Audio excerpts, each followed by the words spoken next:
फरक आताही पाहू शकता तुम्हाला घुसलत सुद्धा नाही आज हिची ग्रोथ आणि सगळ्या औषधोपचार चांगले करून आज हिची क्वालिटी पाहू शकता तुम्ही आणि सगळ्यात पालन आणि शेळ्या पाळणं आणि फार्म करणं यात खूप मोठा फरक आहे. शेळ्या पाळणं म्हणजे तुम्हाला 10-20 शेळ्या घ्यायच्या आपल्या डोंगराला फिरायचं आणि त्या घरी आणून बांधायच्या हे शेळी पालन आहे आणि तो शेळ्या सांभाळणं म्हणजे ही वेगळी गोष्ट आहे. कसं वाटतंय ते आता तुझ्याकडे पाहण्याचा दृष्टिकोन कसा आहे समाजाचा.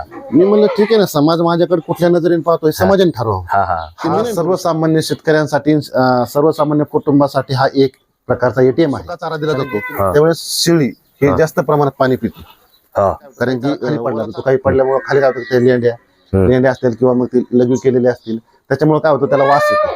वास आल्यामुळे शक्यतो शेळी सध्या शेळी पालनात बिटलचा खूप ट्रेंड चालू आहे. बिटलचा ट्रेंड म्हणजे आज कुठेही तुम्ही गेले तर एकतर तुम्हाला बिटल 100% दिसणार. शेळी पालनामध्ये सगळ्यात महत्वाचं लसीकरण आणि डिवॉर्मिंग ह्या दोन गोष्टी. जंतुनाशक हे शेळी पालनामध्ये 100% केलंच पाहिजे. जर तुम्ही जंतुनाशक करीत नसताल बिटलचं चांगलं आहे. त्याच्यानंतर मी काही जे अनुभव घेतले काहीचं म्हणणं आलं की बाबा शिरोई चांगली आहे आणि मग मी असं करता करता मला ज्याच्याविषयी माहिती सांगितली.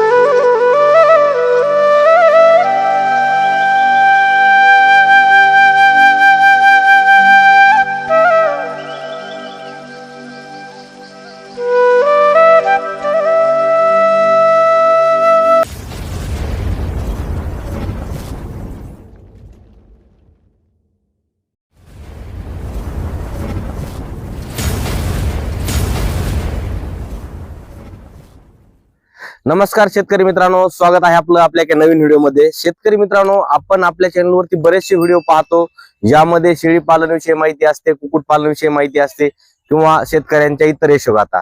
तर शेतकरी मित्रांनो, मी सध्या आहे शिरूर कासार तालुक्यामध्ये रुपपूर गावामध्ये आणि माझ्या पाठीमागे जर तुम्ही पाहिलं एक फार्म आहे, एक आधुनिक असं फार्म जे की तुम्ही कधीच पाहिलं नाही अशी माहिती आज आपण या व्हिडिओच्या माध्यमातून पाहणार आहोत. हे तुम्हाला जे फार्म दिसतंय या फार्म मध्ये जवळपास आपण जर बघितलं महाराष्ट्रामध्ये जे युवक आहेत, जे तरुण आहेत किंवा जे शेतकरी वर्ग आहेत शेळी पालन या क्षेत्राकडे वळलेले तुम्हाला दिसतात. शेतीला जोडधंदा म्हणून शेळी पालन करत असतात. पाठीमागे जर तुम्ही पाहिलं या फार्म मध्ये आपण पाहणार आहोत शेळी पालन मधल्या शेळ्यांच्या जेवढ्याही जाती आहेत जवळपास तेवढ्या जातींच्या शेळ्या इथं जवळपास आपल्याला पाहायला भेटतात. त्यामध्ये बिटल आसन, शिरोई आसन, सोजत आसन, तोतापुरी आसन, उस्मानाबादी आसल, गावरान आसल किंवा इतर जाती अशा जातीच्या शेळ्या इथं आपल्याला पाहायला भेटतात. पाहूया हे जे शेळी पालन आहे कोण करत आहे, कशा पद्धतीने करत आहे, शेळी पालनाची सुरुवात कशी झाली, शेळ्यांचं नियोजन कसं आहे, चारा व्यवस्थापन कसं आहे, त्याचं विक्री व्यवस्थापन कसं आहे, एखादा आजार जर आला त्या आजाराचं निराकरण कसं केलं जातं, संपूर्ण माहिती या फार्मवरती आज आपल्याला पाहायला भेटणार आहे. तर मित्रांनो, ज्यांना शेळी पालन करायचंय किंवा जे शेळी पालन करत आहेत अशा युवकांपर्यंत हा व्हिडिओ जास्तीत जास्त शेअर करा आणि तुम्ही चॅनलवरती नवीन असाल तर चॅनल सबस्क्राईब करायला विसरू नका. तर चला मित्रांनो, पाहूया सविस्तर माहिती. तर प्रथमतः सर स्वागत आहे नमस्कार आपल्या चॅनलवरती. आपल्या प्रेक्षकांना आपला परिचय आणि ऍड्रेस सांगा. नमस्कार, मी आप्पासाहेब येवले पाटील, राहणार रुपपूर तालुका शिरूर कासार जिल्हा बीड. माझं रुपपूर गावामध्ये स्वतःचा सरकार गोट फार्म नावाने एक बंदिस्त शेळी पालन आहे. सर, आता तुम्ही सांगितलं बंदिस्त शेळी पालन, आपलं पूर्ण बंदिस्त आहे का अर्ध बंदिस्त आहे? नाही, आपलं पूर्ण बंदिस्त शेळी पालन आहे. बर, मला म्हणजे एक तर वेळ सापडत नाही ते सोडण्यासाठी, त्याच्यामुळे मी शक्यतो पूर्ण बंदिस्तावरतीच भर दिलेला आहे. बर बर. सर, आता शेळी पालन व्यवसायाकडे बरेचसे शेतकरी असतील किंवा महाराष्ट्रामधले तरुण याकडे वळताना दिसतात, तर आपण या क्षेत्राकडे कशा पद्धतीने वळालात काय सांगता? सगळ्यात महत्वाची गोष्ट म्हणजे मी आमदार आष्टी मतदारसंघाचे जे आमदार आहेत, आमदार सुरेश अण्णा धस यांच्याकडे पीए म्हणून एक काम करत होतो आणि त्यांच्याकडे पीए म्हणून काम करत असताना त्यांनी फार एक चांगली संकल्पना मांडली होती की CMEGP आणि PMEGP महाराष्ट्र शासनाच्या ज्या स्कीम आहेत त्याच्यामधून जे आपले बचत गटातील महिला आहेत त्या महिलांसाठी शेळी पालन द्यायचं सुरू करायचं अशी त्यांनी फार छान संकल्पना मांडली होती. आणि त्याचा सगळ्यात महत्वाचा त्या शिरूर तालुक्याचा जो त्या शेळी पालन व्यवसायाविषयी जी यादी तयार करणं, बचत गटातून त्या महिलांना भेटणं, त्यांचे डॉक्युमेंट्स जमा करणं, याची संबंधित एक PA त्यांनी माझ्याकडे जबाबदारी दिलेली होती. आणि ती जबाबदारी देत असताना मग आम्ही चांगल्या पद्धतीचे त्यावेळेस मी चांगल्या पद्धतीचे शेड पाहण्यात आली माझ्याकडून. मी 5-6 प्रकारचे शेड पाहिले, त्याची माहिती घेतली. मग माहिती घेत असताना मी असा विचार केला की ही जर एवढी छान संकल्पना आहे, हे एवढं शेळीपालन जर एवढं जर छान असेल तर मग एक आपण शेळीपालन जर केलं तर काय अडचण आहे. कारण की त्याच्यामध्ये सगळ्यात महत्वाची गोष्ट म्हणजे मी त्याचा अभ्यास करत असताना असा अभ्यास केला की शेळीपालन याच्यासाठी फायदेशीर आहे की याच्यामध्ये जर आपण अनुभवातून जर केलं तर कुठल्या प्रकारचा तोटा नाहीये. आणि सगळ्यात महत्वाची गोष्ट, ठीक आहे अडचणी प्रत्येकाला येतात, पण अडचणीमधून आपण कुठेतरी एक ज्यांना अनुभव आहे या क्षेत्रातला त्यांच्याशी कुठेतरी चर्चा करावी. किंवा तुम्हाला सांगतो आज भरपूर असे शेड आहेत आणि जर आपण, मला असा अनुभव आहे की मी ज्या ज्या शेडवरती गेलो ज्यांना मी माझ्या अडचणीत मदत मागितली त्यांनी 100% मला मदत केली. असं माझा चांगला अनुभव आलेला आहे. की अशा पद्धतीने मी हे शेळीपालन करावं अशी माझी एक मनाची तयारी झाली. बरं, आता तुम्ही सुरुवातीला आता तुमच्या फार्मवर जर बघितलं तर मला वेगवेगळ्या जातीचे इथं काही पिल्ले दिसतात, शेळा दिसतात समजा, तर हे तुम्ही कुठून खरेदी केल्या का वन टाइम खरेदी केल्या कसं काय? नाही, मी माझ्या शेडवरती सुरुवात करताना आमचा एक चुलत भाऊ आहे त्याच्याकडून पहिली एक शेळी आणली. मी एक शेळीपासून शेळीपालन सुरुवात केलं. माझ्याकडे भांडवल होतं, मी 10 शेळ्या आणू शकलो असतो मार्केटमध्ये, परंतु त्याच्यातली आपल्याला माहितीच नाहीये. आणि आपण आज एक वेळेस 10 शेळ्या आणायच्या, त्यांना काही आजार आले, त्यांची काय मानसिकता आहे, त्यांना तिथं म्हणजे कसं वातावरण असतं. कारण की माझ्या घरात आतापर्यंत शेळी हा प्रकार नव्हता, मी फर्स्ट टाइम चालू केलेला आहे. आणि मग शेळी पालन करत असताना मी म्हणलं की समजा आपल्याला जर अडचण येईल तर आपण काय करणार, तर कुणाला चर्चा करायची. मग मी काय म्हणलं, एक शेळी आणली. एक शेळी मी तिचे 2 घरी केली. 2 वेत केल्याच्या नंतर मग आपण पाहू शकता ही जी शेळी दिसते आपल्याला, ही शेळी आपण दुसऱ्या वेळेस आणली. म्हणजे ही दुसरे 2 नंबरला? हो, 2 नंबरला ती शेळी आणली. 2 नंबरला ती शेळी आणली आणि ही म्हणजे माझ्या अनुभवाने ही मेंढपाळा करून घेतलेली शेळी. म्हणजे आपण फिरस्ती मेंढपाळ असते त्यांच्याकडून घेतली ही शेळी, होंडी शेळी. आणि त्या होंडी शेळीचं वैशिष्ट्य म्हणजे मला एवढं जाणवलं की 3 जरी पिल्लं असतील, 3 पिल्लं पूर्ण जरी पिले तरी सगळ्यात महत्वाची गोष्ट म्हणजे तुम्हाला सांगतो की दुधाला एकदम छान प्रकार मला तो अनुभव वाटला. त्याच्या माझ्याकडे आता पाहू शकता तिच्या ज्या पाठी आहेत ह्या पाठी मी घरी सांभाळतो. म्हणजे जे मदर स्टॉक आहे तुमच्याकडे सध्या तर तुम्ही ते घरी सांभाळता, ज्या पाठी होणार आहे ते विकत नाही, फक्त बकरी विकता. बरं सर, महत्वाचा विषय आहे आपला की आपल्याकडं इतर जातीच्या पण शेळ्या दिसतात. तुम्ही सांगितलं सुरुवातीला, मी पण सांगितलं आपल्या प्रेक्षकांना, तुमच्याकडे इकडे मला ते कुठली जात, आफ्रिकन बोर आहे, बिटल आहे, सोजत आहे, भरपूर प्रकारच्या जाती आहेत. ह्यांची संकल्पना कशी सुचली की आपण सगळ्याच जातीच्या सिद्ध शेळ्या ठेवावं? असा विषय झाला की मी ज्यावेळेस शेळी पालन केलं त्याच्यानंतर असा विषय झाला की सगळ्यात महत्वाची गोष्ट म्हणजे मला अनुभव असं, मी जे शेडवर फिरलो काहीचं म्हणणं आलं की बिटल छान प्रकारे चालते, बिटलचं चांगलं आहे. त्याच्यानंतर मी काही जे अनुभव घेतले, काहीचं म्हणणं आलं की बाबा शिरोई चांगली आहे. आणि मग मी असं करता करता मला ज्याविषयी माहिती सांगत गेली त्याविषयी मी सगळ्यात महत्वाची गोष्ट म्हणजे हे करत गेलो.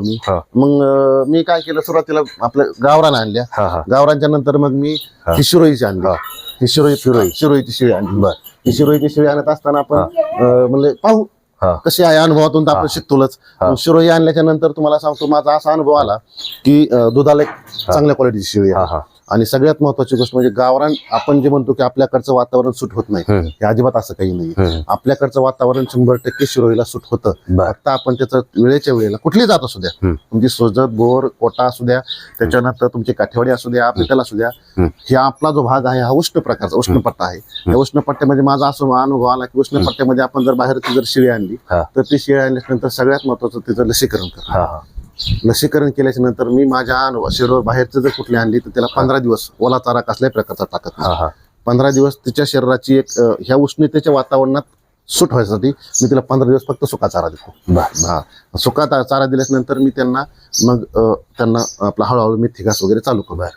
आता एक महत्वाचा विषय आहे, शेळी पालन असेल किंवा कुठलाही नवीन व्यवसाय करायचं म्हणलं तर तरुण वर्ग जो आहे सुरुवातीला समाज काय म्हणेल, लाजण्याचं प्रमाण, आता हे आपण कसं करावं, आपण तर हे दुसरं काम करत होतो, अशा गोष्टी तुम्हाला अनुभव आला का? बरं हो, 100%.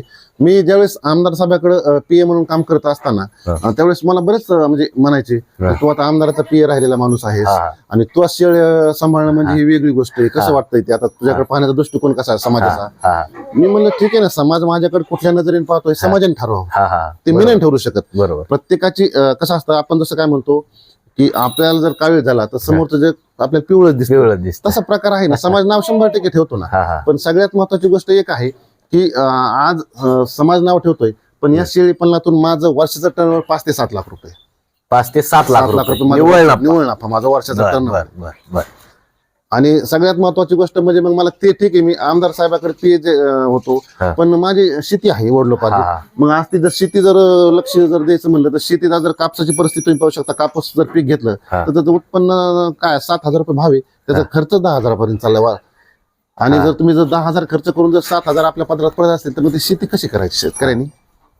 आणि आणि आपल्याकडे पुन्हा जास्त प्रमाणात पाऊस पडत नाही. आपला भागच असा की पाऊस कमी आहे, हा. पर्जन्यमान कमी असल्यामुळे आपल्याला मग बागायती शेती नाही आपली. बर बर. एक मग त्याच्यामुळे मग मी काय विचार केला की आपल्याला यातून काय करता येईल. आणि मग त्या आमदार साहेबाचे ज्यावेळेस ती संकल्पना त्यांनी मांडली त्यावेळेस मग मी हे काम करीत असताना मी असा विचार करत गेलो की मग मी त्याचा अनुभव जसा घेतला तसं मला वाटलं जर मग हे जर आपण केलं तर काय वाईट आहे. आपण ठीक आहे लोकांना करण्यासाठी प्रवृत्त करतो, पण हे जर आपणच केलं तर काय आहे. तुम्हाला व्हिजिट करत असताना तुमचा अनुभव असा सांगतोय की तुम्हाला फायद्याचं दिसतो. हो 100% मला ते फायद्याचं वाटलं, कारण माझ्याकडे याच्या अगोदर कसले आमच्या घरी शिळी नाही, माझ्या कळण्यात शिळी नव्हती आमच्या घरी. मी फर्स्ट टाइम शिळी आणली घरी. बर बर. आणि मग ही शेडची संकल्पना कशी सुचली? इथं शेड एकदम प्रशस्त पद्धतीने केलेला आहे. शेड किती बाय किती, आपली साईज वगैरे आला, खर्च वगैरे किती आला? मी शेळी पालन चालू करत असताना सुरुवातीला हे बांधकाम केलं, पाठीमागचं तुम्ही पाहू शकता हे बांधकाम केलं, पूर्ण डबरीचं बांधकाम. बर. आणि डबरीचं बांधकाम केल्याच्या नंतर माझ्या तिथे मी 4-5 शेळ्या आतमध्ये ठेवल्या. पण माझ्या नंतर लक्षात असं आलं की हे बांधून शेळी उपयोगाची नाही. आणि त्यात 5-10च्या पुढे शेळ्या बसनात तर मग नंतर काय केलं, मी समोर हा गड बांधला आणि याच्यात 38 ट्रॅक्टर मुरुम आणि हे गड भरून घेतला. बरोबर. गड भरून घेतल्याच्या नंतर सगळ्यात महत्वाचं म्हणून काय केलं, साईडनी कंपाऊंड मारलं. आणि काही व्हिडिओ मध्ये मी असं पाहिलं शेळी पालन की आपण गव्हाणी बाहेर ठेवल्या आणि त्याच्यामध्ये शेळ्या सोडून दिल्या, तर मी तो प्रकार केला.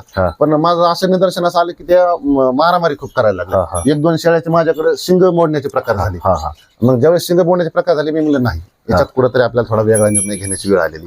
आणि माझ्या थोडं पायाचा हिप जॉईंटचा थोडा प्रॉब्लेम झाला. मी त्याचं ऑपरेशन केल्याच्या नंतर म्हणलं आता आपण जास्त पळापळ करण्यापेक्षा ह्याच धंद्याला मोठं कसं करावं याचा थोडा विचार केला. त्याच्यानंतर मी माझ्या ह्याचा असेल तुम्हाला आपल्या एक्सेल ॲग्रो असतील असे बऱ्याच प्रकारचे शेड पाहत गेलो. आमच्या पिंपळणे एक मित्राचे शेड, असे शेड पाहिल्याच्या नंतर मग माझ्या डोक्यात असा विषय आला की शेड मारायचं. मग शेड मारायचं तर कितीपर्यंत? मग मी म्हणलं सरासरी आपण काय करू, एक 25-30 शेळी आणि लहान मोठे 70-80 बसतील अशा पद्धतीचं आपण एक शेड करू. आणि मग शेड केल्याच्या नंतर मग मी 25x40चं शेड असं, म्हणजे याला का कोणी मला मार्गदर्शन केलेलं नाही. 25x40 25x40 शेड आहे. पूर्व पश्चिम 25 आणि उत्तर दक्षिण 40 आपल्याकडे. ह्याला संपूर्ण खर्च किती आला? बजेट सरासरी खर्च 3.5 लाख रुपये. 3.5 लाख. 3.5 लाखामध्ये जाळी पूर्ण मुरुम वगैरे सगळं भरून गव्हाणी वगैरे सगळं पूर्ण. सरजी, आपल्याकडं सगळ्यात महत्वाचा प्रश्न असतो शेळी पालन म्हणलं की चाऱ्याचा प्रश्न. चारा लागवड आपल्याकडे कशा पद्धतीने आहे? माझ्याकडे स्वतःच्या शेतामध्ये चारा लागवडीमध्ये आपण सगळ्यात महत्वाचा जे म्हणजे पिकांचा राजा किंवा चाऱ्याचा राजा जो मेथी घास म्हणला जातो, तो मेथी घास आहे आपल्याकडे. त्याच्यानंतर प्रामुख्याने शेळी पालनामध्ये सगळ्यात महत्वाची गोष्ट म्हणजे दशरथ घास. दशरथ घास आपण केलेला आहे. सुपर नेपियर नावाचं गवत आहे आपल्याकडे, मार्वेल गवत आहे आपल्याकडे. त्याच्यानंतर तुम्हाला सांगतो दुसरी गोष्ट म्हणजे आता तुतीची लागवड केलेली आहे. आणखी दुसरी गोष्ट आपण सुबाबूळ केलेली आहे, कारण की सुबाबूळ हे शेळ्यांचा पूरक असा चारा आहे. सुबाबूळ मध्ये चांगल्या प्रकारे चारा दिला जातो आपल्याकडे. बर. आता हे जर चाऱ्याचं व्यवस्थापन सकाळी कसं असतं, खाणं देणं? सकाळी आम्ही शेडवरती 6:30 वाजता येतो. 6:30 वाजता आल्याच्या नंतर तुम्हाला सांगतो आम्ही गव्हाणी वगैरे साफ करून सगळं साफ करून त्यांना आपण खुराक दिला जातो. खुराकामध्ये आपण त्यांना मका, भिजलेली मका असते, मका, त्याच्यानंतर त्याच्यामध्ये मिक्सर तुम्हाला आपण थोडे प्रकारचे खपरी पेंड, शेंगदाणा पेंड ही दिली जाते आपल्याकडे. आणि हे मिक्स करून आपण त्याच्यामध्ये हे शेळ्यांना टाकतो. आपण त्याच्या एक पावशेरच्या मापामध्ये पर शेळी आपण टाकून देतो प्रत्येक शेळीला. बर. आता तुम्ही सांगितलं की त्यांना मका वगैरे सगळं असं मिश्रण करत का, कशा पद्धतीने मिश्रण करून काय काय त्यामध्ये काय आपण काय करतो, मका आपण काय करतो 24 तास भिजवलेली मका असते आपल्याकडे. मका सकाळ भिजवल्याच्या नंतर आपण मका काढतो. मका काढल्याच्या नंतर त्याच्यामध्ये आपण मिनरल मिक्सचर आणि शेंगदाणा पेंड ही मिक्स केली जाते. मिक्स केल्याच्या नंतर काय होतं की आपण मिक्स करून ही प्रत्येक शेळ्याला टाकली जाते. मग आपण भिजलेली मका का टाकतो त्याचं कारण असं आहे, कारण की भिजलेली मका ही खाण्यासाठी आणि चावण्यासाठी भिजली असल्यामुळे ती सोपी पद्धतीने जाते. त्याच्यामुळे आपण अशा प्रकारचा चारा दिला जातो, खुराक दिला जाते यांना. बर. आणि एक महत्वाचा मुद्दा आहे की तुमच्याकडं इथं तुमच्या फार्मवरती असे वेगवेगळे कप्पे केलेत आणि प्रत्येक कप्प्यामध्ये जे तुम्ही सांगितलं सुरुवातीला की अशा प्रकारच्या जाती आपल्याकडे आहेत. आपल्याकडं दाखवा की कोणत्या कोणत्या प्रकारच्या शेळ्या आहेत आपल्याकडे. आता आपण पाहू शकता आपल्याकडे हे जे तुम्ही सुरुवातीला पाहिलं हे बिटलचे नर आहेत. हे आपले स्वतःच्या घरचे आहेत.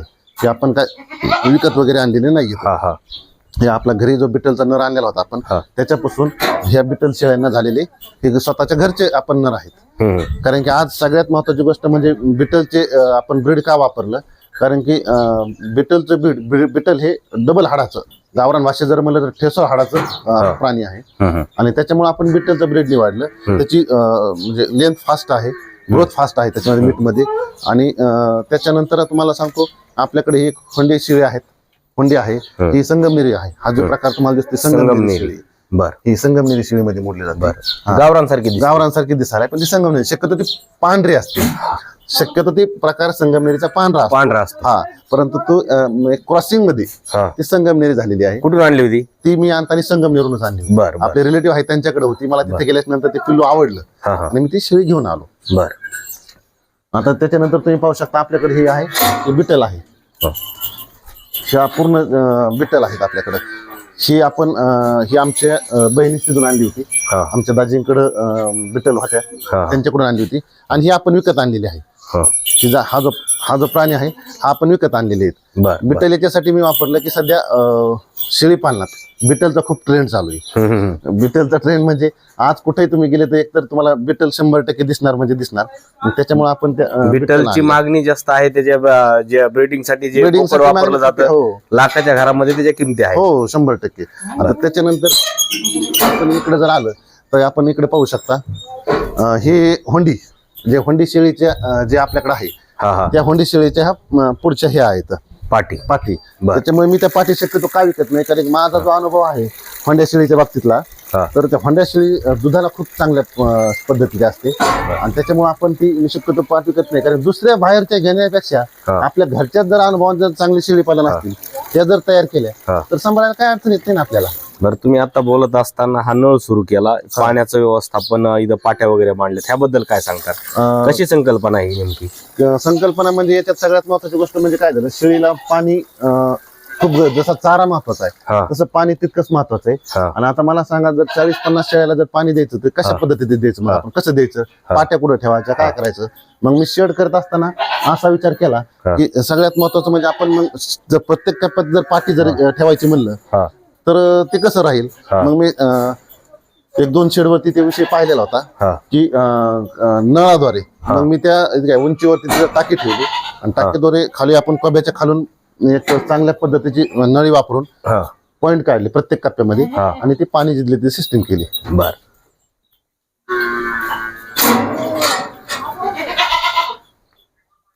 आता हे पाहू शकता आपल्याकडे शिरोई जात, ही मूळ राजस्थानची जाते.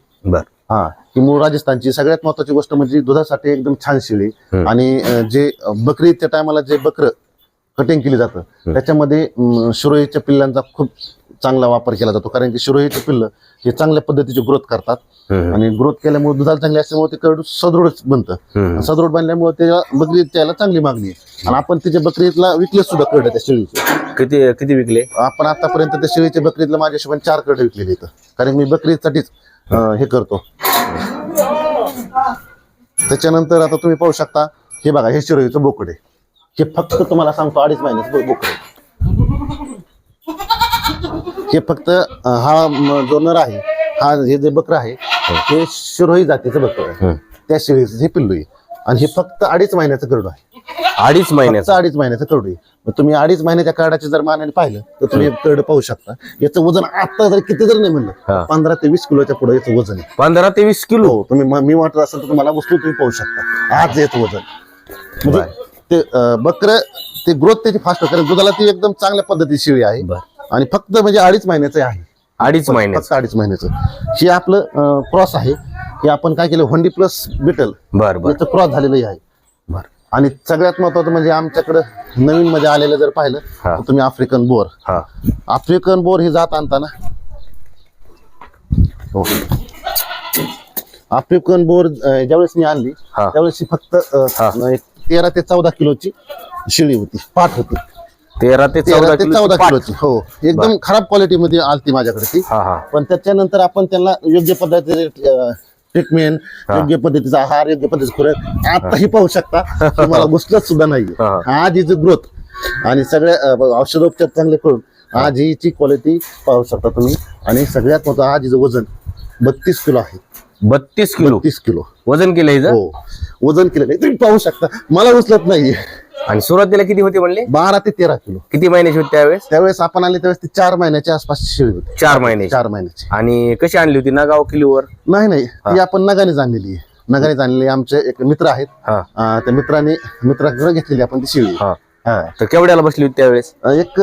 त्यावेळेस ती शेळी आपल्याला माझ्या हिशोबाने 12,000 रुपयापर्यंत दिली तिने आपल्याला. 12,000 रुपये. कारण की तुम्ही पाहू शकता आफ्रिकन बोर सध्या जर तुम्ही मार्केटमध्ये घ्यायला गेलात तर तिचं आजचा रेट 1,000 रुपये किलो आहे. 1,000 रुपये किलो? 1,000 रुपये किलो. आणि 1,000 रुपये किलो या दराने जर आपण घेतली तर ती आपल्याला त्यावेळेस 12,000ला बसली होती. आणि आता वजन किती म्हणले तिचं? 32 किलो वजन. म्हणजे 32,000ला आताही जाऊ शकते. आणि माझ्याकडे आलेले फक्त 4 महिने झाले. आणि आपल्या गावरांच्या पाठीसारखी ती दिसते सध्या. कारण की ती मीठ मध्ये बकरीच्या टायमाला इथे जे बकरी आहेत यांना खूप मागणी आहे. कारण की सगळ्यात फास्ट ग्रोथ जर होणार असेल तर बिटल आणि आफ्रिकन बोरकडे पाहिलं जातं. बर सर, आता आपल्याकडं जे शेळ्या आहेत त्यामध्ये बऱ्याचशा आपण जाती पाहितल्या. यामध्ये तुम्हाला सगळ्यात भारी शेळी किंवा जी शेळीची जात आहे कोणती वाटली? सगळ्यात भारीचा जर विचार केला तर माझ्या आतापर्यंत अनुभवाने उस्मानाबादी, त्याच्यानंतर उस्मानाबादी आहे आपल्याकडे.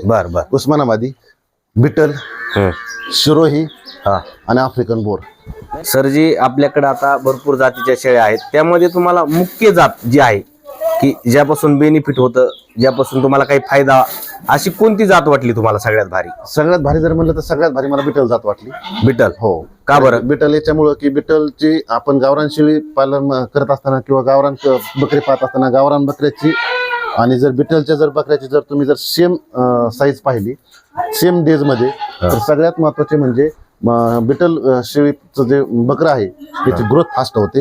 याची उंची वाढल्यामुळे ते शरीर भरल्यासारखं दिसतं.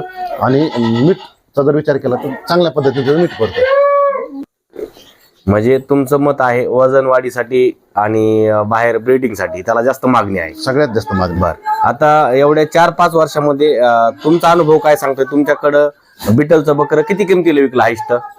माझं आतापर्यंत तुम्हाला हायस्ट बिटलचं बकरं मी 51,000 विकलेलं आहे. 51,000? किती महिन्याचं? 4.5 महिन्याचं. 4.5 महिन्याचं? 4.5 महिन्याचं. बर 4.5 महिन्याचं बकरं मी 51,000 रुपयाला विकलेलं आहे. आणि आता तुम्ही पाहू शकता जे तुम्हाला मी सुरुवातीला जे 2 नर दाखवले त्याच्यातला छोटा नर आहे तो 40,000ला मागितलाय. हो. पण मी म्हणलं की आता नाही, थोडं विकू, कारण की आपल्याला शेळ्या वाढल्याच्या नंतर आपल्याला 2 नर लागणार आहे. त्याच्यामुळे मी विकला नाही तो. त्याची 40,000 पर्यंत त्याची किंमत मागणी झालेली. 40,000 पर्यंत मागून गेली.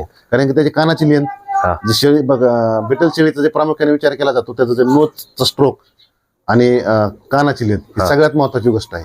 तर त्याची कानाची लेंथ आता सध्या 18 इंच पर्यंत आहे. सर, चाऱ्यामध्ये तुम्ही जी आता देता तर चाऱ्यामध्ये आपल्याकडे कुठला स्टॉक वगैरे आहे का सर? हो, आहे ना. चाऱ्यामध्ये पाहू शकता आपण. चाऱ्यामध्ये आपल्याकडं सगळ्यात महत्वाचं म्हणजे तुरीचं भूस आहे आपल्याकडं.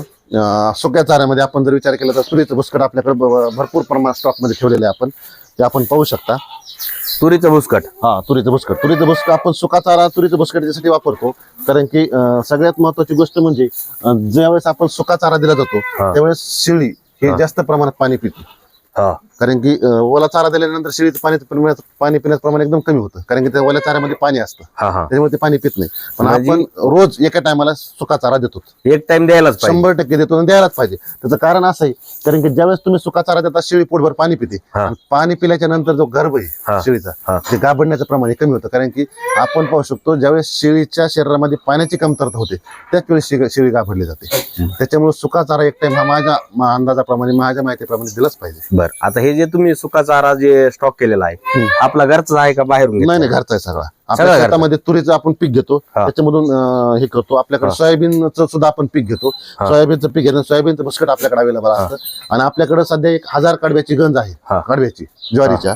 ती सुद्धा आपल्या घरच्या स्टॉक मधली आहे. घरीच आपण तयार केला जातो चारा. आणि शेळी पालनामध्ये सगळ्यात महत्वाची गोष्ट म्हणजे आपण जे म्हणतो चाप कटर काही भागामध्ये याला म्हणतात, काही भागात कुट्टी मशीन म्हणतात, कडबा कुट्टी मशीन. सगळ्यात महत्वाची गोष्ट म्हणजे काय होतं की याचे बारीक बारीक तुकडे होतात. कुठल्या वल्या चारा असो, तुमचा सुका चारा असो, आणि बारीक तुकडे झाल्यामुळे काय होतं, शेळीला जेवढ्या प्रमाणात चारा घ्यायचा त्या प्रमाणात कटिंग झाल्यामुळे शेळी पूर्ण चारा आतमध्ये घेते.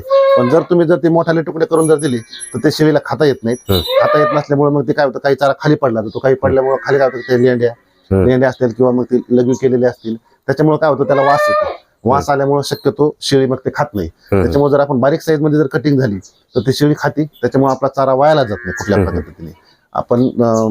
आपण जे मेथी घास आहे आपल्याकडे, आपण ते ठेवलेला असतो झाकून, कारण तो उन्हाने खराब होतो. म्हणजे संपूर्ण चारा तुम्ही सकाळी कट करून आणून इथं स्टॉक करतो. बर. आता हे मेथी घास आहे. मेथी घास आपण काय करतो, मेथी घास आपण हे करीत टाकीत असताना सगळ्यात महत्वाचं म्हणजे तुम्ही पाहू शकता आपल्याकडं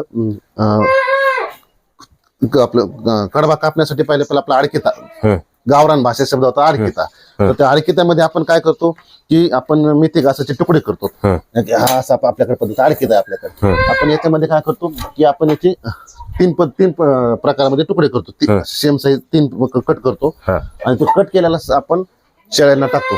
त्याचं कारण असं आहे, आपण जर सावता जर मेथी घास पूर्ण जर टाकला तर काय होतं, शेळ्या काय करतात, शक्यतो जसं पुढचा पानाचा भाग आहे, पानाचा भाग खाल्ला जातो, आणि जो पाठीमागचा जो भाग आहे, कडक भाग, तो भाग खात नाहीत शेळी. शेळी खात नसल्यामुळे ते काय करतात, मग तो खाली पडतो, किंवा मग ते खाली पडलं मग तो वायाला जातो. त्यामुळे जर आपण ह्या साईज मध्ये एवढ्या एक ईदभर अंतरामध्ये जर कट केलं तर तो वायाला जात नाही, आणि शेळ्याला चांगल्या पद्धतीने खाल्ला जातो. आणि चाप कटर मध्ये आपण पाहू शकता, हे बघा चाऱ्याची लेंथ, त्याची कटिंग आपण पाहू शकता कशा पद्धतीने होती. याच्यामुळे मग चारा वायाला जाण्याचा कुठला प्रश्नच उद्भवत नाही ना, कारण की चारा खाली पडत नाही, आणि खाली न पडल्यामुळे मग त्याला कुठल्या पद्धतीचा वास बसत नाही. चाप कटर हे फार्मवरती असणं अत्यंत 100% चाप कटर असावा. ज्याला शेळी पालन करायचंय त्यांनी बारीक साईजचा आणा, मोठ्या साईजचा आणा, पण चाप कटर असणे गरज आहे. कारण की आपलं पूर्ण बंदिस्त आहे, आपलं काही फिरस्त नाहीये. पहिलं काय व्हायचं की फिरस्त याच्यामुळे शेळी पालन लोकांकडे करायचं की पहिलं तुम्हाला सांगतो, डोंगराला जाळी भेटायच्या, आणि पहिलं बागायती क्षेत्र कमी होतं. बागायती क्षेत्र कमी असल्यामुळे काय होतं, फिरायला शेत सापडायचे, चराव क्षेत्र जास्त पण आता अशी कंडिशन झाली की आता चराव क्षेत्र एकदम कमी झालेले आहे. चराव क्षेत्र झाल्यामुळे मग शेळ्यांना पाहिजे तसा चारा अवेलेबल भेटत नाही. त्यामुळे बंदिस्त शेळी पालन करणं सध्याच्या माझ्या हिशोबाने बंदिस्त शेळी पालन परवडतंय. आणि आपल्या शेतामध्ये शेती आपल्याकडे प्रत्येकाकडे अवेलेबल आहे, आणि आपण जर आपल्या शेतामध्ये जर चारा केला तर शेळी पालनाची एकदम छान पद्धतीने. आपण किती एकर मध्ये चारा केलेला आहे? माझ्याकडे सध्या 1.5 एकर मध्ये चारा आहे. 1.5 एकर मध्ये. एकदा नाव सांगा, कुठले चारे आहेत आपल्याकडं? तुम्हाला सांगतो, मेथी घास आहे, दशरथ घास आहे, त्याच्यानंतर सुबाबूळ आहे, तुती आहे, सुपर नेपियर आहे, मार्वेल गवत आहे. एवढे चारे आहेत आपल्या. 6 ते 7 प्रकारचे चारे आहेत आपल्याकडे सध्या. एवढे चारे गरजेचे आहेत. कारण काय होतं, प्रत्येक चाऱ्यामधून काही चाऱ्यामधून कॅल्शियम भेटतंय, काही मधून फॉस्फरस भेटतंय, काही मधून विटॅमिन्स भेटतात. आणि त्याच्यामुळे ते पहिलं काय व्हायचं, शेळी पालन वेगवेगळ्या प्रकारचा झाडापाला खाऊन सदृढ राहायचा, पण आता ते झाडपाला भेटत नाहीये. त्याच्यामुळे मग आपल्याला वेगवेगळे प्रकारचे चारे तयार करून त्याच्यात प्लस मिनरल मिक्सचर, ज्याच्यामध्ये खनिज आहेत, मॅग्नेशियम आहे, असं मिनरल मिक्सचर त्याच्यात मिक्स करून आपण त्यांना दिलं जातं आपल्याकडे. सर, जे सगळ्यात महत्वाचा प्रश्न असतो शेळी पालनामध्ये, आजार. आणि आजार जर जास्त प्रमाणात आले तर शेळी पालन हे डबघाईला येतं. बऱ्याच शेतकऱ्यांचा अनुभव आहे, त्यामुळे काही शेड असे बंद अवस्थेत आहेत. तर लसीकरण बाबतीत काय सांगताना, आपल्या शेळ्यांना लसीकरण केलेलं आहे का? काय आपल्या शेळ्यांना 100% आपण लसीकरण करतो. कारण की माझा असा अनुभव आहे, लसीकरण 100% ज्याला शेळी पालन करायचं त्यांनी लसीकरण करावाच. त्याचं कारण असं आहे की लसीकरण केल्यानंतर ज्या काही पावसाळा असेल, हिवाळा असेल किंवा उन्हाळा असेल, याच्यामध्ये ज्या काही साथी येतात. आता माझा एक अनुभव, गेल्या वर्षी पावसाळ्यामध्ये आमच्या गावामध्ये एक चांगल्या पद्धतीची साथ आलती. ती साथ अशा पद्धतीची आलती की खूप मोठी साथ आलती ती. आणि खूप मोठी साथ येत असताना आमच्या म्हणजे काही काही शेतकऱ्याच्या 10-20 शेळ्या गेल्या. 10-20 शेळ्या ही परिस्थिती काही सगळ्या काही शेतकऱ्यांच्या. तर माझ्या शेळीला पालनामध्ये तुम्हाला सांगतो, लसीकरण असल्यामुळे माझा 5 वर्षाचा अनुभव आहे. 1% आतापर्यंत कुठल्याही प्रकारची मृत्यू झालेली नाही, किंवा कुठल्याही प्रकारे तुम्हाला सांगतो आजाराचा इफेक्ट होऊन तुम्हाला सांगतो गाभाडलेलं नाही शेळ्या माझ्याकडे आतापर्यंत. कारण की लसीकरण हे मी वेळेच्या वेळेला करतो. लसीकरण शेळी पालनामध्ये सगळ्यात महत्वाचं लसीकरण आणि डिवॉर्मिंग, ह्या 2 गोष्टी. जंतनाशक हे शेळी पालनामध्ये 100% केलंच पाहिजे. जर तुम्ही जंतनाशक करीत नसताल तर तुम्हाला सांगतो, मग आपण म्हणतो हे संडास लागली किंवा ढेंडळतेत कडं गावरान भाषेत, हा तो प्रकार आहे. मग ढेंडळून त्याची प्रतिकारशक्ती कमकुवत होती, शक्यतो मग नंतर ते मेलं जातं. त्यामुळे लसीकरण आणि डिवॉर्मिंग या 2 गोष्टी करणं गरजेचंच आहे. बरं, कोणत्या लस आपल्या शेळ्यांना दिलेल्या आहेत सध्या? आपण पीपीटी देतो, इटी देतो, ईव्हीटी देतो. आपण 4 प्रकारच्या लस दिल्या जातात. ते वातावरणानुसार रोग येण्याच्या अगोदरच आपण लसीकरण केले जातं. बरं. आणि करडांना, छोट्या करडांना आपण काय करतो, प्रत्येक 1 महिन्याला 3 ते 4 महिन्यापर्यंत प्रत्येक 1 महिन्याला आपण लसीकरण आपलं हे केलं जातं, डिवॉर्मिंग केली जाते, बरं. जंतुनाशक केलं जातं. आणि ज्या मोठ्या शेळ्या आहेत त्यांना आपण 3 महिन्यातून एकदा आपण त्यांना जंतुनाशक करतो. म्हणजे 4-5 वर्षामध्ये आपल्याकडे एकही शेळी दगावली नाही. एकही शेळी, एकही पिल्लू आतापर्यंत लसीकरण केलेलं असल्यामुळं, जंतुनाशक केल्यामुळे. जंतुनाशक आणि लसीकरण याच्यामुळे काय होतं की आपण काय करतो, शक्यतो म्हणजे आजार आल्याच्या नंतर आपण त्याचे उपचार करत बसतो. परंतु मी म्हणजे माहितीतून नाही मला, पण मी अनुभवातून मी अनुभव घेतले किंवा अनुभव ज्या ज्या लोकांचं शेळीपालन त्यांचे अनुभव पाहिले, त्याच्यातून असं केलं जातं की लसीकरण केल्यामुळं येणाऱ्या आजारावर प्रतिबंधात्मक कारवाई किंवा प्रतिबंधात्मक अगोदरच उपचार केला असल्यामुळं त्यांना तर आजारच येत नाही ना. बर, आता एक महत्वाचा विषय आहे, जे महाराष्ट्रामधले जे तरुण आहेत या क्षेत्राकडे वळताना दिसत आहेत. मुख्य व्यवसाय म्हणा किंवा जोडधंदा म्हणा, शेतकरी पण मटणाची मागणी बघता किंवा मार्केटमध्ये सध्या बोकडाला मागणी आहे. शेळी पालनाकडे बरेच तरुण वळत आहेत. नवीन युवकासाठी काय संदेश देतात? सगळ्यात महत्वाची गोष्ट म्हणजे आज तरुण युवकाचा आपण एक पाहतो की तरुण युवकांना वाटतं की आपल्याला शासकीय नोकरी लागली पाहिजे. हे प्रत्येकाचं ध्येय असतं, तसं माझंही ध्येय होतं, शासकीय नोकरी लागली पाहिजे. पण ठीक आहे, आपण आपल्याला समजा मार्क कमी असतील किंवा आपले प्रयत्न कमी असतील किंवा प्रयत्न करून आपल्याला कुठेतरी यश आलं नसेल, तर माझं असं म्हणणं न खचून जाता आपण कुठेतरी चांगल्या पद्धतीचं काहीतरी करण्याचा प्रयत्न केला पाहिजे. अपयश प्रत्येक माणसाला येते असताना अपयश यशाची पहिली पायरी असते. त्या पद्धतीने मी तुम्हाला सांगतो, मला खूप क्षेत्रामध्ये अपयश आलं, पण मी असं की खचून नाही गेलो. आता 1-2 वर्षापूर्वी माझ्यावरती खूप मोठा आघात आला. मला हिप जॉईंटचे एक ऑपरेशन करण्याची वेळ आली. मग हिप जॉईंटचं ऑपरेशन केल्याच्या नंतर तुम्हाला सांगतो, पायाचं ऑपरेशन म्हणलं की लोक 2-2, 3-3 वर्ष रेस्ट घेतात. किंवा मी तसं न करता मी त्याच्यातून कुठेतरी आता बसून राहण्याविषयी काहीतरी केलं पाहिजे. मग मी तुम्हाला सांगतो शेळी पालनमध्ये जास्त पद्धतीची वाढ केली. दुसरी गोष्ट म्हणजे तुम्हाला सांगतो, तरुणांना माझा सल्ला आहे की ठीक आहे, आपण तुमच्याकडे जर भांडवल असेल तर तुम्ही धंद्याचे 100% प्रयत्न करा, व्यवसाय करण्याचा प्रयत्न करा. पण त्याच्याही पेक्षा मी तुम्हाला सांगतो की तुम्ही बाहेर मार्केटमध्ये व्यवसाय करण्यापेक्षा तुम्ही जर शेळीपालन, बंदिस्त शेळीपालनामध्ये जर चांगल्या पद्धतीने जर लक्ष दिले, चांगल्या पद्धतीने जर मार्गदर्शन घेऊन जर चांगल्या पद्धतीचं व्यवस्थापन केलं, तर 100% तुम्हाला सांगतो शेळीपालन हे तुम्हाला एक प्युअर बिझनेस. आपण शेळीपालनाकडे पाहण्याचा ग्रामीण भागात एक दृष्टिकोन असा आहे की शेळ्या पालना म्हणजे एक खूप बारीक काम आहे, खूप बारीक काम आहे. आणि पण मी तुम्हाला एक सांगतो, शेळी पालन आणि शेळ्या पाळणं आणि फार्म करणं यात खूप मोठा फरक आहे. शेळ्या पाळणं म्हणजे तुम्हाला एक 10-20 शेळ्या घ्यायच्या, आपलं डोंगराला फिरायचं आणि त्या घरी आणून बांधायच्या.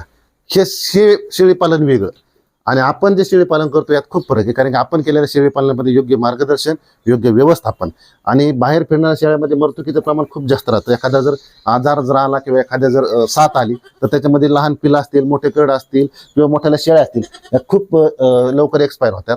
तसं आपल्याकडे योग्य व्यवस्थापन असल्यामुळे कुठल्याही पद्धतीने खराब होत नाहीये किंवा कुठल्याही पद्धतीने मृत्यूचं प्रमाण होत नाही. कुठल्याही पद्धतीने तुम्हाला सांगतो नुकसान होत नाहीये. आता दुसरी गोष्ट तुम्हाला सांगतो की शेळी पालनाकडे तरुणांनी का यावं, तर सगळ्यात महत्वाची गोष्ट तुम्हाला सांगतो, असं लोक म्हणतात की शेळी पालन हे खूप त्रासदायक आहे, कष्ट खूप आहेत. अजिबात असं काही नाही. तुम्हाला सांगतो, शेळी पालनामध्ये मी सकाळी फक्त माझी आई असेल, माझ्या मिसेस असतील किंवा माझे मुलं, आम्ही फक्त सकाळी 2 तास काम करतो. फक्त सकाळी 2 तास चारा आणणं, यानंतर चारा टाकणं, त्याच्यानंतर पाणी वगैरे व्यवस्था करणं. त्याच्यानंतर दुसरी गोष्ट संध्याकाळी आम्ही परत 4 वाजता शेडवर आल्याच्या नंतर परत 2 तास आम्ही काम करतो. म्हणजे दिवसात आम्ही फक्त 4 तास वेळेला देतो. 4 तास सकाळी 2 तास, 4 तास वेळ देऊन जर तुम्ही वर्षाला 7 आणि 8 लाख रुपये जर कमवू शकत असता, त्याच्यापेक्षा कुठला धंदा आहे? तुम्हाला जॉब जर करायचा, आज आपण पाहू शकतो की आपण जर शेतीमध्ये जर समजा माल तयार केला, कापूस, जरी कापसाचं पीक आपल्या घरामध्ये आलं आणि त्या घरामध्ये आल्यानंतर जरी आपण व्यापाऱ्याला फोन केला तर व्यापारी म्हणतो सध्या बी काय घेऊ शकत नाही, सध्या मार्केट डाऊन आहे किंवा सध्या भाव कमी आहेत, भाव वाढल्या पण थांबा. आणि त्याच वेळी जर आपल्या कुटुंबावर एखादी जर हानी आली, एखाद्या घरातलं जर आजारी पडलं, जर आपल्याला जर ऐनवेळी जर पैसे उपलब्ध नाही झाले, तर आपल्याला पुन्हा सावकाराकडून 2 रुपये घेण्यापेक्षा किंवा व्याजाने पैसे घेण्यापेक्षा आपण शेळी एखादं आपलं बकरं धरलं, मार्केटला नेली किंवा व्यापारी इथं येतात, तुम्ही जर कॉल केला की आपल्याकडे अवेलेबल आहे शेळ्या, स्वतः व्यापारी इथं येतो आणि चांगल्या पद्धतीचा भाव भेटून आपल्याला ते पैसे उपलब्ध होऊ शकतात. आपल्याला कोणा सावकाराच्या दारात जायची गरज नाही, आपल्याला कोणाच्या व्यापाराच्या दारात जायची गरज नाही. माझ्या मताने शेळी हा सर्वसामान्य शेतकऱ्यांसाठी, सर्वसामान्य कुटुंबासाठी हा एक प्रकारचा ATM आहे. कारण की तुम्ही शेळी हा असा प्राणी आहे की त्याची मटणाची रेट वाढल्यामुळं किंवा मटणाचे रेट कधी खालीवर न झाल्यामुळे मटण हा तेजीत चालणारा पदार्थ आहे. मटण रोजची रोज लागतंय. आपण पाहू शकतो की तुमच्या मार्केटमध्ये 10 जरी दुकानं असतील, त्या 10 दुकानासमोर मला आतापर्यंत असं कधी चित्र दिसलं नाही किंवा गिरायक नसल्यामुळे एखाद्याने धंदा बंद केलाय, असं कधी मला आतापर्यंत चित्र दिसलं नाही. फिरत असताना तुम्ही 10च्या ऐवजी 11 होत्या, 12 होत्या किंवा 50 दुकान होत्या, पण सगळ्यात महत्त्वाचं मी आतापर्यंत कधी मटणाचं दुकान कधी बंद पडलेलं दिसलं नाहीये. कारण की का, त्याला मागणी तेवढ्या प्रमाणात वाढलेली आहे. मटण हा एक प्रमुख म्हणजे आपण काय म्हणतो खाद्य प्रमुख खाद्य झालेलं आहे. आहारात मटण असल्याशिवाय काही काही जेवणच जात नाही. आहारामध्ये काही माणसं असे तर तीन टाइमला जरी मटण खाणारे माणसं, हॉटेलचे प्रमाण वाढले. तर आज तुम्ही बघू शकता शाकाहारीपेक्षा मांसाहार हा जास्त पद्धतीने वाढलेला आहे. कोरोना असं म्हणणं नाहीये की माणसाने मांसाहारी सवय ही त्याची एक पाहण्याचा दृष्टिकोन आहे. पण कोरोना पिरियड मध्ये किंवा कोरोना काळ गेल्याच्या नंतर समाजाचं आपण जे म्हणतो प्रतिकार शक्तीसाठी म्हणा, कशासाठी म्हणा, मटणाकडे पाहण्याचा दृष्टिकोन वाढलाय आणि मांसाहारी माणसं हे जास्त प्रमाणात झालेले आहेत. त्याच्यामुळे माझ्या तरुणांना अशी विनंती आहे की आणि सगळ्यात महत्त्वाचं मला एक सांगा, आज आपण जरी ठीक आहे आपण शेळीपालन नसेल, आपल्याकडे शेतीच्या पद्धतीत जर आपण आज शेतीचे कामं झाल्यानंतर आपल्या घरचे महिला मंडळ काय करतो, दुसऱ्याकडे 300 रुपये रोजाने कामाला जातं किंवा गडी माणसं आपल्या घरचे असतील, वडील असतील, ते असतील, चुलते असतील, हे काय करतात, 500 रुपये रोजाने लोकांकडे कामाला जातात. पण मला सांगा, आज जर आपण जर समजा शेळीपालन जर चांगल्या पद्धतीने केलं, तर माझ्याकडे सुरुवातीला 5 शेळ्या होत्या. 5 शेळ्यामधून मी एक अनुभव घेतला, कशा पद्धतीने आपल्याला त्याचे किती पैसे राहतात. 5 शेळ्या असल्यामुळे त्या हिशोबाने मला थोडे कमी प्रमाणात झालं. मग मी एक असा विचार केला, हे जर आपण वाढवत गेलो, 10 शेळ्या असतील, 20 शेळ्या असतील, 30 शेळ्या असतील, तर याचे 30 शेळ्या जर असतील तर कमीत कमी माझ्या हिशोबाने सरासरी एक 40-50 करडं तर पुढे नाही गेले. लोक म्हणते 30 ते 60 होतील, पण मी म्हणतो 50 करडं धरा. 50 करडं जर दिले, लोक म्हणजे 10,000ला, मी म्हणतो 6,000-7,000 कडू जाऊ दे ना.